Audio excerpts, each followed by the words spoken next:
어떤 철학자가 이런 말을 했습니다. 일과 여가는 서로를 그리워한다. 어때, 동의가 되십니까?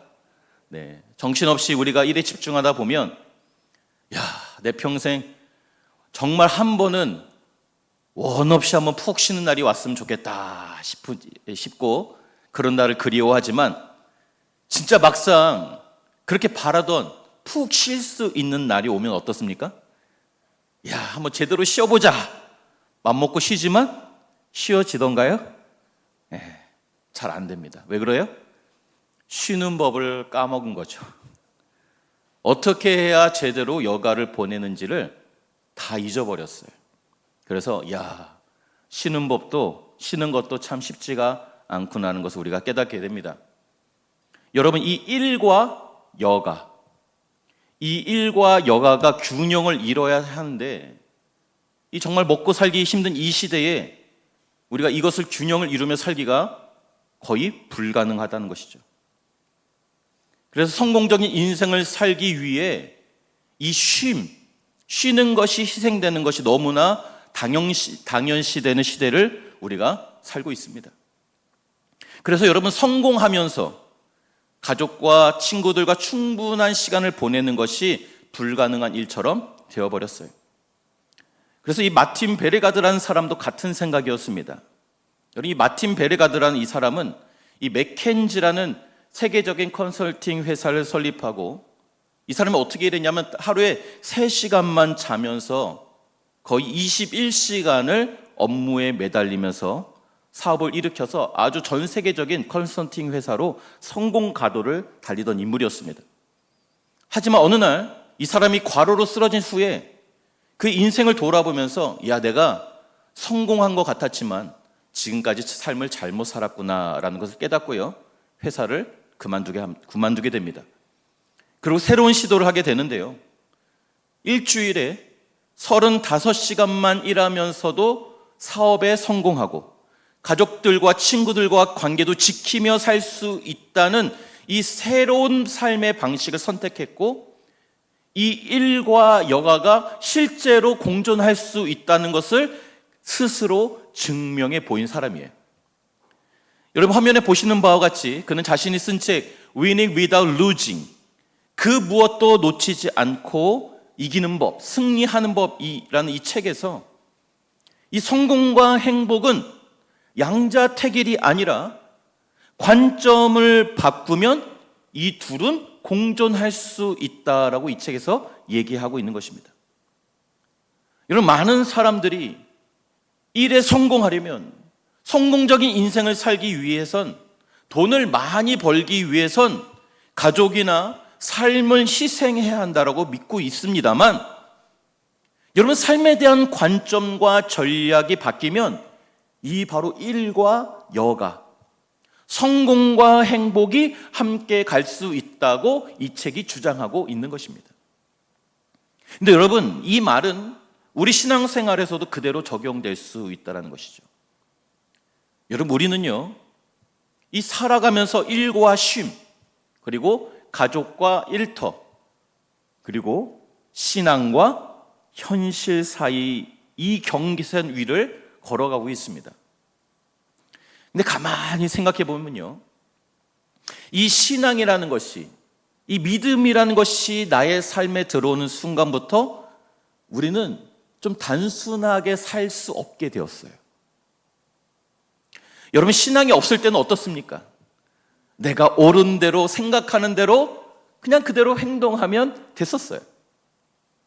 그저 내 마음이 가는 대로, 그냥 내가 느끼는 대로, 내가 하고 싶은 대로 하고 살면 됐었어요. 그런데 어떻습니까? 예수를 믿고 말씀을 알게 되고 믿음이, 신앙이 내 삶에 들어오면서부터는 자꾸 마음속에 불편한 소리가 들려오기 시작한다라는 거예요. 이게 주님이 원하시는 걸까? 이 선택은 내 신앙과 맞는 것일까? 내가 이렇게 하는 게 말씀대로 살고 있는 게 맞는 것일까? 이런 소리가 계속해서 들려온다는 것이죠. 그래서 어느 순간부터 우리는 내 마음이 원하는 것과 그리고 이 하나님의 말씀 사이에서 끊임없이 충돌하는 삶을 살게 된다는 것입니다. 바로 그때 드는 생각이 있어요. 뭡니까? 교회를 다니면 내가 하고 싶은 걸 못하고 사는 건 아닐까? 내가 교회를 다니면 좀 마음이 불편해지는 건 아닌지. 이 마치 내 자유가 하나씩 잃어버리는 것처럼, 내 삶이 불편하기 시작하는 것처럼 느껴지게 된다는 것이죠. 여러분, 심지어는 제가 이제 전도사님과 신방을 다니다 보면 어떤 분들이 있는 줄 아십니까? 자기는 하나님을 믿지만 너무 깊게 빠지진 않을 거래요. 그래서 왜 그러세요? 물어보면 목사님, 너무 깊게 빠지면 내 삶이 내가 하고 싶은 대로 하고 살지 못하잖아요. 혹시 오늘 이 자리에 오신 분들 중에 이런 마음 갖고 계신 분 있지 않으십니까? 여러분, 사실 나는 아니겠지라고 생각하시지만 우리 마음 깊은 곳을 들여다보면 사실 여러분 누구라고 할 거 없이 우리 마음 한구석에는 다 이런 비슷한 마음들이 있다라는 것입니다. 그럼에도 우리는 오늘 또 주일날 교회 나와 이렇게 예배드리고 말씀을 듣고 있습니다. 근데 여러분, 이상합니다. 말씀을 들으면 은혜도 되고 기도하면 눈물이 나기도 하지만 때로는 말씀을 듣고 나면 이 마음이 가벼워지고 뭔가 홀가분해져야 되는데 오히려 부담이 되고 아프기도 하고 무거워지기도 한다는 거예요. 여러분, 그렇다면 오늘 말씀의 제목처럼 정말 하나님의 말씀은 족쇄처럼 우리의 발목을 잡고 우리를 부담스러우게 하고 우리를 억누르는 것일까요? 말씀대로 사는 삶은 정말로 나의 자유를 잃어버리는 삶일까요?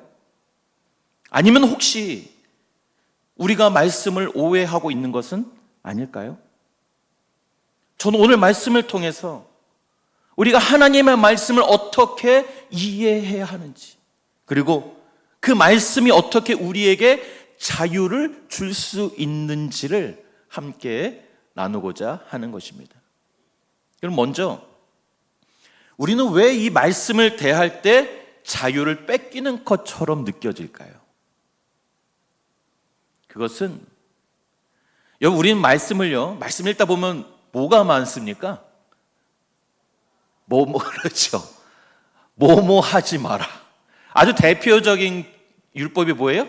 십계명이죠. 십계명. 뭐뭐 하지 마라. 뭐뭐 하지 마라. 유일하게 하라고 하는 게 하나 있어요. 십계명에서 뭐죠? 내 부모를 공경하라. 이것 빼고는 다 하지 말아요, 사실은. 그렇다 보니까 여러분, 이 성경을 명령으로만, 지시하는 것으로만 여겨서 그 명령이 나의 의지나 나의 계획과 충돌할 때 이제 불편하고 때로는 손해보는 것처럼 여겨진다는 것입니다. 예를 들어서 어떻습니까? 여러분, 직장인이 이제 회사 회식 자리에 가서 저는 술을 마시지 않겠습니다 라고 하면 어떤 소리 들어요? 야, 너 교회 다니냐? 좀 유별나다. 적당히 해라. 이런 소리 듣죠. 그래서 이 마음속에 갈등이 생깁니다. 불편해요. 이걸 꼭 안 마셔야 하는 건가? 이러다가 나 회사에서 왕따 당해서 진급도 못하고 어려워지는 거 아닌가? 한 잔쯤 괜찮지 않을까? 주일 성수만 잘하면 되는 거 아니야? 웃으시는 분들은 굉장히 공감하고 계신 것 같습니다. 사업을 운영하는 분들은 더 현실적이죠. 어떻습니까? 정직하게 거래하고요. 정말 세금을 정확하게 빼돌리지 않고 속이지 않고 내고, 가격을 정말 원가를 속이지 않고 적당한 가격을 책정해서 사업을 한다는 게 여러분 얼마나 어려운 일인지 모릅니다. 그렇게 하면, 정직하게만 사업하면 경쟁자들에게 밀리거나 손해를 보게 생겼는데, 이 말씀대로 살라고 하니까 이러다 망하는 거 아닌가? 이러다 문 닫는 거 아니야? 라는 이 불안감이 엄습한다는 거죠. 학생은 어떻습니까? 교회 오면 교사 선생님이 주일 예배 빠지지 말라고 그렇게 가르치는데 현실은 부모님들이 주일날 학원을 잡아줘요. 학교 가면 내신 경쟁, 수능, 입시 전쟁입니다. 그래도 겨우 신앙을 지키겠다고 교회 갔다 와서 학원 시간을 못 맞추면 기독교인 부모님조차도 야, 시험 기간이니까 이번 주는 좀 빠져 말할 정도예요. 여러분, 몰라서 그러는 걸까요? 우리가? 아닙니다. 너무나도 잘 알아요.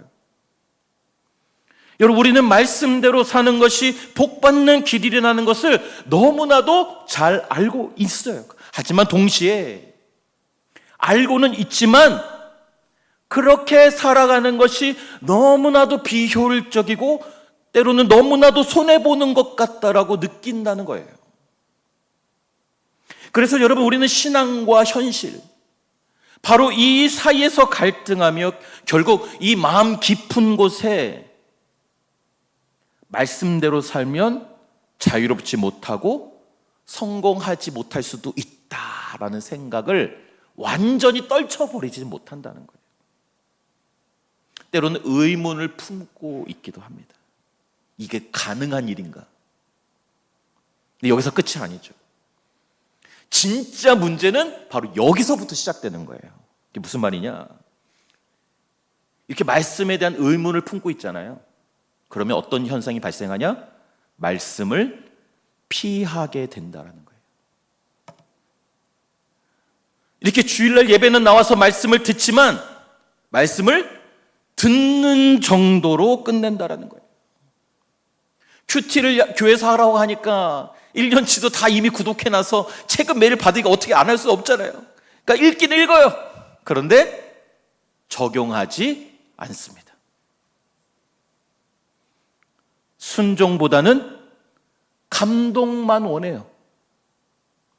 변화보다는 좋은 교훈의 정보만 얻기를 원하고, 말씀을 읽고 회개하기보다는 그저 나를 위로해 주는 말씀이 어디 있나 그것만 찾고 있다는 거죠.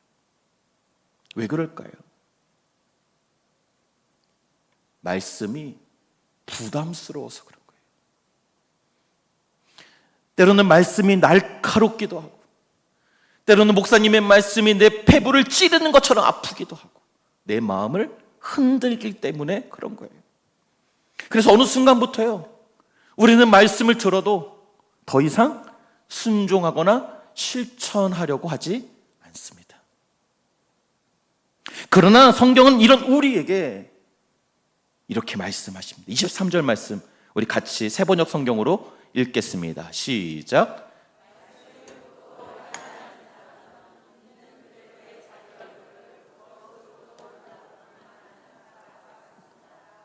여러분, 거울을 보니까 뭐가 묻었어요. 그러면 거울을 보는 이유는 뭐예요? 내가 얼굴이 지금 제대로 돼 있나? 물론 거울아 내가 이쁘니 하기도 하지만 뭐가 묻었나, 화장이 잘 됐나 보는 거잖아요.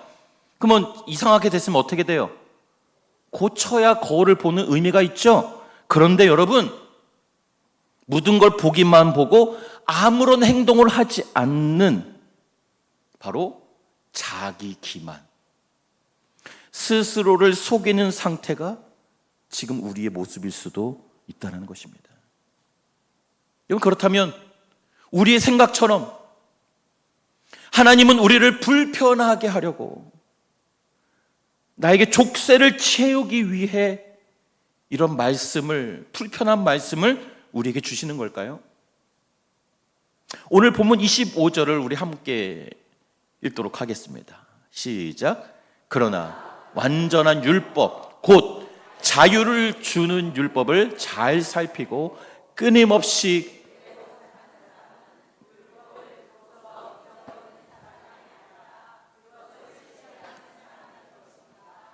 이런 사람은 그가 행하는 일에 복을 받을 것입니다. 아멘. 여러분, 제가 서두에 일과 여가가 공존할 수 없다라고 우리가 여기는 것처럼 율법과 자유는, 이 두 단어는 사실 굉장히 어울리지 않는 이 두 단어가 지금 한 구절 안에 들어가 있어요. 우리를 자유롭게 하는 율법, 굉장히 사실은 어울리지 않는 단어예요. 율법은 뭡니까? 내가 무언가를 지켜야 하는 명령이고, 자유는 뭐예요? 내가 하고 싶은 대로 하는 것이 자유예요. 그런데 어떻게 여러분 이 율법이 자유를 줄 수 있다라는 말씀일까요? 여러분, 이 말씀의 핵심은 결국 율법, 즉 말씀에 대한 이해가 있어야 한다는 거예요. 여러분, 말씀은 뭐뭐 하면 안 된다라는 어떤 규칙의 목록으로 우리가 받아들이면 우리는 율법주의자가 되는 것입니다. 하지만 여러분, 이 하나님의 말씀을 나의 삶의 원리로 받아들이고 이해하기 시작하면 거기서부터 자유가 시작된다라는 거예요. 무슨 말이냐? 예를 들어서 여러분 탁구 치시는 분들 있죠. 제가 유일하게 몸으로 하는 운동을 좋아하는 게 탁구입니다. 여러분, 탁구를 처음 배우는 사람이 야, 나 한번 탁구를 쳐보자 하면서 라켓을 내 마음대로 잡고 막 그냥 되는 대로 휘두르면 어떻게 됩니까? 굉장히 자유로워 보이죠? 야, 내가 내 마음대로 할 거야! 막 휘둘러요. 근데 어떻게 됩니까? 그건 자유가 아니라 여러분, 기본 자세를 모른 채 라켓을 휘두르기만 하면 공은 계속해서 밖으로 나가는 거예요. 네트에 걸리고. 그러면 계속 공이 나가고 네트에 걸리면 어떻게 돼요? 게임에서 계속 지게 되고요. 재미가 없어지고 자신감이 무너지게 되는 거죠. 야, 난 탁구가 안 맞나 보다. 근데 여러분, 조금은 불편하지만 자세를 처음부터 잘 배우고 정확한 훈련을 거쳐서 좋은 자세와 정확한 타이밍을 공을 맞출 수 있게 되면 그때부터 탁구가 재밌어지고 자유롭게 왔다 갔다 하면서 아주 즐겁게 칠 수 있게 되는 거예요. 모든 스포츠가 동일한 원리입니다. 여러분, 또한 하나님의 말씀은 레일 위의 기차와도 같아요. 무슨 말입니까? 여러분, 기차는 레일 위에서만 달릴 수가 있죠. 그래서 기차는 레일의 제한을 받는 것처럼 느껴집니다. 하지만 여러분, 어떻습니까? 기차가 가장 빠르고 안전하게 목적지에 도달할 수 있도록 도와주는 것이 바로 이 레일이에요. 근데 만약에 기차가 나는 자유롭고 싶어, 나를 제한하지 마 하면서 레일에서 벗어나서 지 멋대로 달린다고 생각해 보세요. 어떻게 됩니까? 얼마 가지 못해서 탈선하고 넘어지게 되어지고 큰 사고로 이어지는 것이죠. 하지만 조금은 제한되는 것 같지만 기차가 레일을 따라서 가기만 한다면 점점 속도가 나기 시작하고 그의 방향성이 또렷해지며 목적지까지 그 레일 위에서 자유롭게 안전하게 달릴 수 있게 되는 것입니다. 여러분, 이처럼 하나님의 말씀은 우리의 인생을 억압하는 족쇄가 아니라, 우리를 불편하게 하는 부담스러운 것이 아니라 우리 인생이 참된 자유와 풍성한 삶을 향해 나아갈 수 있도록 안내하는 레일이 바로 말씀이라는 사실입니다. 우리가 그 말씀 위를 달릴 때 그 레일 위에서 자유롭고 두려움 없이 안전하게 달릴 수 있게 되는 것입니다. 여러분, 이렇듯 말씀이 우리의 삶의 기준이 될 때 우리는 자기 욕망과 세속의 유혹에 휘둘리지 않고 진정한 자유를 누리며 살 수 있게 되는 것입니다. 우리 신앙도 마찬가지. 하나님의 말씀은 우리를 구속하려는 억누르는 법이 아니라 우리를 살아있게 만드는 생명의 원리라는 것입니다. 이런 말씀대로 사는 사람은 단지 순종적이고 착한 사람을 의미하는 것이 아니에요. 이런 말씀대로 사는 사람은 바로 하나님이 만드신 방식대로 살아가는 사람입니다. 즉, 나의 자리에서 원래 나의 모습답게 하나님께서 나를 설계하신 그 목적과 방향에 맞게 움직이는 것이 바로 말씀대로 사는 삶의 여러분 원형이라는 것이에요. 여러분, 하나님은요, 그 누구보다도 나를 가장 잘 아시는 분이에요. 심지어는 나보다 나를 더 잘 아세요. 나의 마음, 나의 생각, 나의 욕망, 나의 약함, 나의 아픔과 두려움과 상처까지도 우리 주님은 다 알고 계세요. 바로 그 하나님께서 우리에게 말씀대로 살라고 하신 이유는 나를 조정해서 로봇처럼 살게 하려고 하시는 것이 아니라 내가 정말 인간답게 내가 원래 만들어진 그 목적에 맞게 그리스도인답게 그 안에서 자유롭고 복되게 살게 하시려는 뜻이 바로 여기에 담겨 있는 것입니다. 그래서 시편 1편에 누가 복 있는 자라고 말씀하십니까? 오직 여호와의 율법을 주야로 묵상하는 자로다. 할렐루야. 그렇게 주야로 묵상하는 복 있는 사람은 어떤 복을 누리게 된다고 말씀하십니까? 그는 시냇가에 심은 나무가 철을 따라 열매를 맺으며 그 잎사귀가 마르지 아니함 같으니 그가 하는 일이 다 형통하리로다. 할렐루야. 할렐루야. 하나님은 언제나 말씀대로 사는 삶, 그리고 복되고 풍성한 삶을 분리하지 않으셨어요. 이 둘을 오히려 항상 같이 가게 하셨다라는 거예요. 근데 문제는 뭐예요? 우리가 이것을 비현실적이라고 여기며 믿지 못한다는 데 있는 것입니다. 성도 여러분, 말씀은 그저 교훈적이거나 윤리적인 이야기가 아니에요. 말씀은 내 삶을 비추는 거울이며 진짜 내 존재를 발견하고 원래 내 모습을 회복해 하는 능력이 바로 말씀인 줄로 믿습니다. 우리가 말씀대로 사는 순간 우리는 이전의 방식과는 전혀 다른 길로 걷게 될 것입니다. 따라서 우리는 이 하나님의 말씀에 나의 운명을, 나의 온 힘을, 심지어는 나의 생명을 걸고 이 말씀대로 살아가기로 결단해야 하는 거예요. 이렇게 이 하나님의 말씀에 생명을 거는 사람들에게 나타나는 변화는 무엇일까요?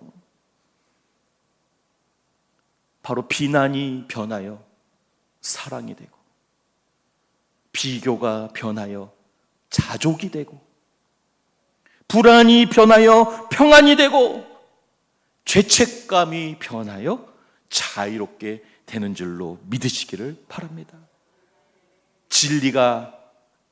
진리를 알지니 진리가 너희를 자유롭게 하리라. 이제 우리는 한 가지 결론에 도달하게 되는데요, 바로 하나님의 말씀은 나를 억누르는 족쇄가 아니라 나를 자유롭게 하는 능력입니다. 그렇다면 말씀대로 사는 삶은 구체적으로 무엇을 의미할까요? 실제로 내 일상에 말씀대로 사는 삶을 사는 사람은 어떤 일들이 일어나야 할까요? 오늘 본문에 비추어서 말씀드리길 원합니다. 27절 말씀 같이 한번 읽겠습니다. 시작. 하나님 아버지께서 보시기에 깨끗하고 흠이 없는 경건은 고난을 겪고 있는 고아들과 과부들을 돌아봐 주며 자기를 지켜 새 속에 물들지 않게 하는 것입니다. 아멘. 첫 번째는 바로 관계 속에 사랑이 드러나야 하는 것입니다. 여러분, 말씀을 안다는 사람, 예배를 오랫동안 드려온 사람, 그리고 신앙의 연륜이 쌓인 사람일수록 말씀이 그를 더 온유하게 만들고 그를 더 따뜻한 사람으로 만들고 더 낮은 사람들을 품을 수 있는 마음으로 바꿔놓아야 한다는 거예요. 근데 이 말씀대로 살지 못하는 사람들은 그럼 어떤 현상이 나타난다는 거예요? 교회를 오래 지켜온 내가 어느새 마음이 굳어지고 사람을 매서운 비판의 시선으로 바라보기 시작한다는 거예요. 말씀을, 나를 변화시키는 살아있는 사람을 살리는 생명의 말씀으로 받는 것이 아니라 말씀을 율법적으로 받기 시작하면 말씀을 알아갈수록 오히려 판단이 앞서게 되고요. 신앙의 연륜이 깊어지면 깊어질수록 포용하기보다는 나와 다름을 인정하지 못하고 타인을 비난하고 비판하고 거리를 두는 모습이, 당을 짓는 모습이 우리 안에 생기게 된다는 것입니다. 말씀에 익숙해졌지만, 거의 모르는 말씀이 없어졌지만 더 이상 말씀에 감동하지 않는 마음, 주일 성수는 잘하지만 예배의 감격은 사라진 마음이 말씀을 율법적으로 받는 사람의 마음이라는 거예요. 고아와 과부를 돌보라. 여러분, 이것은 단지 사회 봉사를 하라는 말씀이 아니에요. 내 주변에 연약하고 이제 교회에 가둬신 분들, 이미 오랫동안 함께했지만 소외된 분들, 몸이 연약한 분들, 아무런 보호장치 없이 어려움 가운데 있는 바로 그런 분들을 돌아보라는 말씀이에요. 즉 여러분, 말씀은 사랑으로 열매를 맺어야 한다는 뜻입니다. 여러분, 특별히 우리 성수기 요즘 매주 새 가족이 오고 계세요. 너무 감사한 일입니다. 그런데 여러분, 이럴 때일수록 우리 안에 이런 서로를 돌아보는 그런 사랑의 마음이 있어야 될 줄로 믿습니다. 말씀으로 판단하고 정죄, 말씀으로 영혼을 시들게 하고 영혼을 죽게 하는 자가 아닌 말씀으로 사랑의 열매를 맺고 말씀으로 사람을 살리고 영혼을 살리는 저와 여러분이 되시길 주님의 이름으로 축복합니다. 두 번째로, 말씀은 경건으로 나타나야 합니다. 26절 말씀 같이 읽겠습니다. 시작. 누가 스스로 경건하다고 생각하면서 혀를 다스리지 않고 자기의 마음을 속이면 이 사람의 신앙은 헛것입니다. 여러분, 말이 너무나도 중요하다는 거예요. 말이 너무나도 중요해요. 여러분, 입술의 말, 이 마음의 태도, 일상에 내가 쓰는 이 작은 단어의 선택들 속에 은혜의 언어가 나타나야 한다는 거예요. 여러분, 말씀을 실천하는 사람, 말씀대로 사는 사람은 단지 율법을 지키는 자가 아니라 나의 삶 전체에서 하나님의 성품을 닮아가는 사람이라는 뜻입니다. 말씀이 나를 다스리기 시작하면요, 나는 내 입술을 제어할 수 있게 되는 거예요.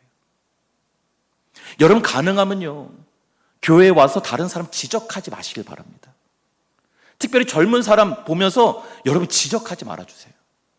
나와 문화가 다르고 자라온 환경이 달라요. 여러분, 지적한다고 사람이 바뀔까요?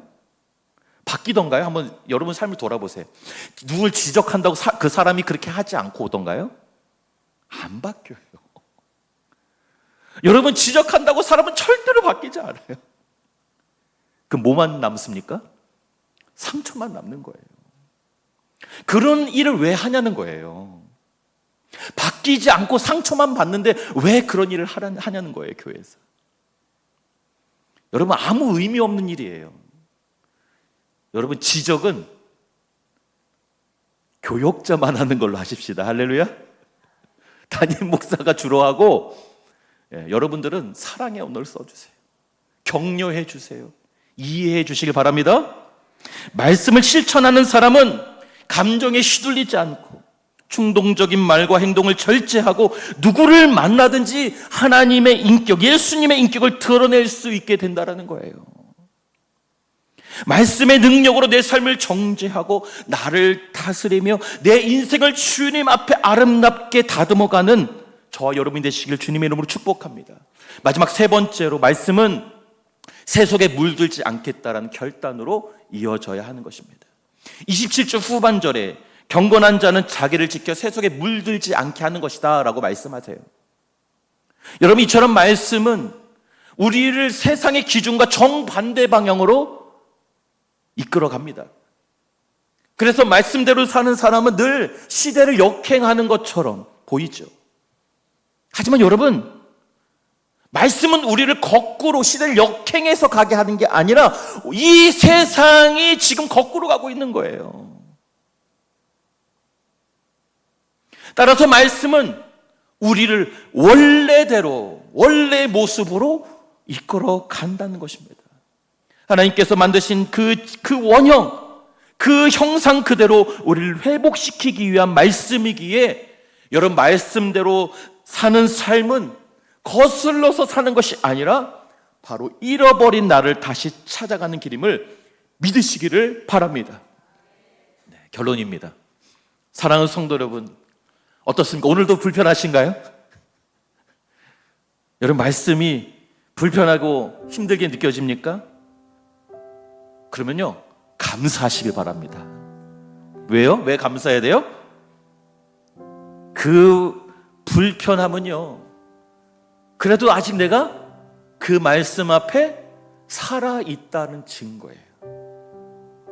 불편함이 없는 게 이상한 거예요, 사실은. 아이고, 오늘도 좋은 말 잘 들었네. 오늘 좀 긴데 들어줄만 했어. 이러면 좀 곤란하다는 거죠. 목사님은, 어떤 한 자매가 저에 대해서 그런 말씀을, 목사님 되게 부드럽게 얘기하는 것 같은데 굉장히 날카로워야 하는 사람이 있더라고요. 사실 제 말씀은요, 제가 설교는 굉장히 날카롭습니다. 아플 거예요. 찔려야 정상이라는 거예요. 그럼 스스로에게 한번 물어봐야 합니다. 나는 지금 이 하나님의 말씀을 듣기만 하는 사람인가? 아니면 살아내는 사람인가? 내 삶의 방향은 정말 이 하나님의 말씀의 레일 위에서 달리고 있는가? 아니면 여전히 내 감정과 내 생각, 세상의 기준에 흔들리고 있는가? 하나님 오늘도 말씀을 통해 우리를 부르고 계십니다. 사랑하는 딸아, 사랑하는 아들아, 말씀은 족쇄가 아니다. 말씀은 너를 진정한 자유를 경험케 할 것이다. 말씀에 너의 생명을 한번 걸어봐라. 그러면 너가 진짜 살아있음을, 진짜 자유를 경험하게 될 것이다. 이를 위해 우리 예수님이 십자가에서 죽으시고 율법의 그 모든 정죄로부터 저와 여러분을 자유케 해 주셨습니다. 이 말씀은 더 이상 우리를 가두는, 우리를 억누르는 족쇄가 아니라 우리를 자유케 하고 복되게 하는 하나님의 온전한 길임을 믿으시고 그 말씀 안에서 참된 자유를 경험하시는 저와 여러분이 되시기를 주님의 이름으로 축복합니다. 우리 같이 말씀을 기억하며 찬양하고 기도하겠습니다.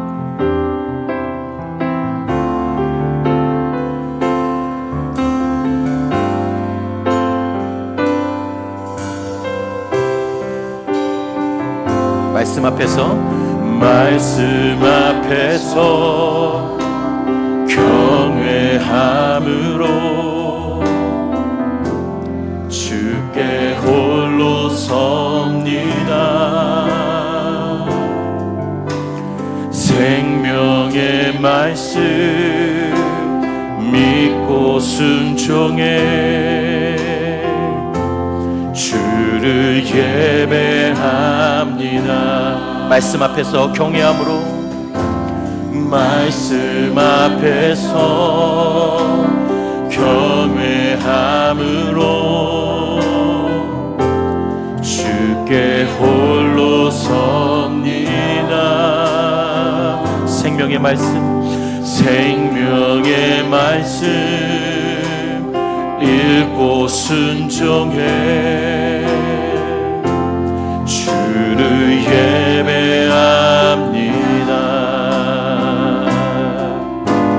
기록된 말씀 힘이 있어서 진리로 우리 가육해 하며 거룩한 말씀 세세 영원히 복음이 되어 말씀하시네.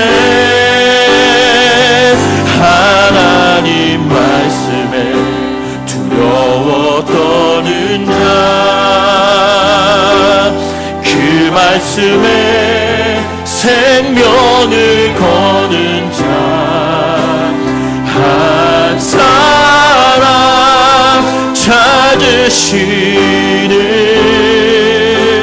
주님의 약속을 믿어 하나님 말씀에 운명을 거는 자, 순종하며 주 따라가는 자, 영원한 하나님 나라 이루어갈 주의 교회요,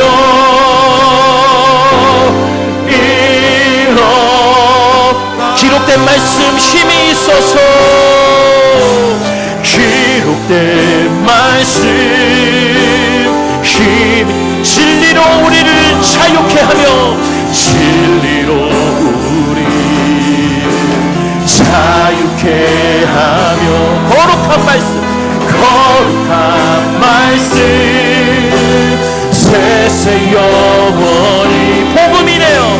복음이 되어 말씀하시네. 아멘. 하나님 말씀에 두려워 떠는 자, 그 말씀에 생명을 거는 자, 한 사람 찾으시는 주님의 약속을 믿어 하나님 말씀에, 하나님 말씀에 운명을 거는 자, 순종하며 주 따라가는 자, 영원한 하나님 나라 이뤄갈 주의 교회요. 이 주님, 내가 그런 자가 되겠습니다. 우리 두 손 높이 들고 하나님, 하나님 말씀에 두려워 떠는 자, 내가 이런 자가 되겠습니다. 말씀에 생명을 거는 자, 한 사람 찾으시는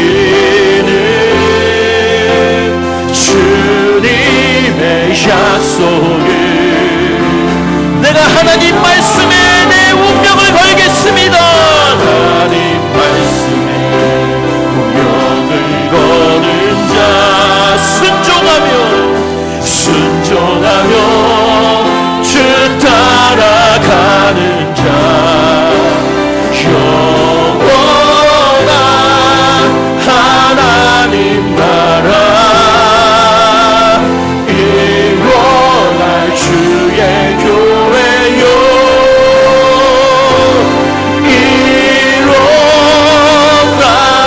이루어가라. 주님, 이제는 말씀 앞에 두려워 떠나 주님 말씀 앞에 서는 자가 되게 하여 주시옵소서.